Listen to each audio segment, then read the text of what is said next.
आदरणीय अरविंद केजरीवाल जी से हम ये रिक्वेस्ट करते हैं, कोई राजनीति हम नहीं कर रहे हैं, हम एक जेन्युइन रिक्वेस्ट करते हैं अकाउंटेबिलिटी के आधार पर कि आम आदमी पार्टी की सरकार एक श्वेत पत्र, एक व्हाइट पेपर जारी करे जिन सवालों को हम उठाने वाले हैं। पहला सवाल कि क्या आपने फर्ज आंकड़े, क्या आपने झूठे आंकड़े प्रस्तुत किए हैं जहां तक कि मृतकों की संख्या है, नंबर एक।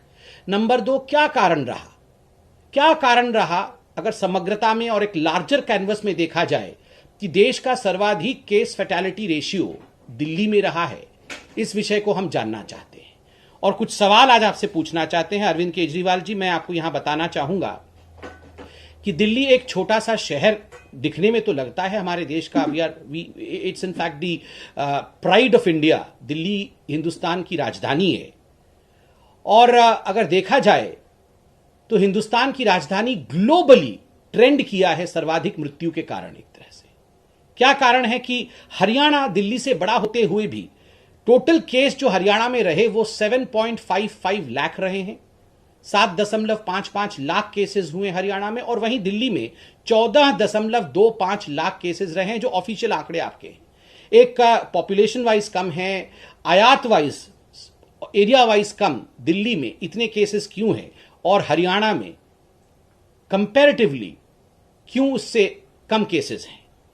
दूसरी बात है कि आप बार बार अरविंद केजरीवाल जी कहते हैं कि हम थर्ड वेव की तैयारी कर रहे हैं, हम प्रोटेक्शन देंगे दिल्ली को, किंतु अगर ये आंकड़े जो आज आपके सामने हम रख रहे हैं, इन आंकड़ों को आज अगर हम जांचेंगे तो जनता का तो आत्मविश्वास आपके ऊपर है नहीं। People would not have the confidence on you, because आप तो सेकेंड वेव से पहले भी कह रहे थे हम सारी तैयारी कर रहे हैं, हम हॉस्पिटल बना रहे हैं, बेड बना रहे हैं, होम डिलीवरी ऑक्सीजन का करेंगे। अरविंद जी, आप तो होम डिलीवरी ऑक्सीजन का करना चाहते थे, मगर एक्चुअली मुझे कष्ट लग रहा है कहते हुए, होम डिलीवरी आज अल्कोहल अर्थात शराब का कर रहे हैं। शराब के होम डिलीवरी में आप सक्सेसफुल रहे, किंतु ऑक्सीजन के होम डिलीवरी में, कंसंट्रेटर्स के होम डिलीवरी में, दवाइयों की होम डिलीवरी में आप सक्सेसफुल नहीं रहे। और क्यों नहीं रहे, इसका जवाब भी आपको श्वेत पत्र में देना चाहिए। देश पूछ रहा है वैक्सीन कहां है, ये कह रहे हैं केजरीवाल के लिए एक गाली और सुन लो। भारतीय जनता पार्टी का यही काम है क्या, देश की सत्ता में बैठी हुई, देश के कई राज्यों में बैठी हुई पार्टी का,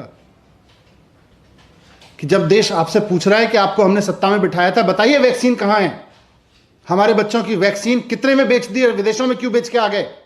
संबित पात्रा जी और भारतीय जनता पार्टी के नेता बताएं कि वैक्सीन क्यों बेच दी देश के बच्चों की विदेशों में जाके। 8 महीने हो गए देश में वैक्सीन बने हुए, क्यों नहीं देश के लिए वैक्सीन उपलब्ध है अभी तक, कहां सोई हुई थी आपकी सरकार। आपको समझ में नहीं आ रहा था कि देश में कोरोना आ रहा है और वैक्सीन की जरूरत पड़ेगी। आप इमेज मैनेजमेंट और इलेक्शन मैनेजमेंट में व्यस्त थे। आपको जवाब देना पड़ेगा इस बात का। ऐसे नहीं चलेगा कि प्रेस कॉन्फ्रेंस अनाउंस करिए और जनता जब सोच रही हो कि संबित पात्रा जी आएंगे, भारतीय जनता पार्टी के नेता आएंगे और बता के जाएंगे कि कहां है 36,000 करोड़ रुपए की वैक्सीन, तो आप केजरीवाल जी को गाली देकर और पतली गली से निकल जाएंगे। आपको जवाब देना पड़ेगा कि ये 36,000 करोड़ रुपए की वैक्सीन कहां है, किस चीज के लिए बजट रखा था। आज देश के प्राइवेट अस्पतालों के पास वैक्सीन है, लेकिन सरकार कहती है हमको आम आदमी को फ्री में वैक्सीन लगानी है, तो भारतीय जनता पार्टी की केंद्र सरकार सरकारों को वैक्सीन नहीं दे रही है। पूरे देश में राज्य सरकारों के वैक्सीनेशन सेंटर बंद होते चले जा रहे हैं। इस सवाल का जवाब दीजिए ना प्रेस कॉन्फ्रेंस में बैठ के। प्राइवेट अस्पतालों के पास वैक्सीन कहां से आ रही है। केंद्र सरकार ने पिछले दरवाजे से कौन सा प्रॉफिट कमा के प्राइवेट अस्पतालों को इतनी बड़ी मात्रा में वैक्सीन उपलब्ध कराई है कि आज देश के युवाओं को फ्री में लगाने के लिए किसी भी राज्य सरकार के पास वैक्सीन नहीं है।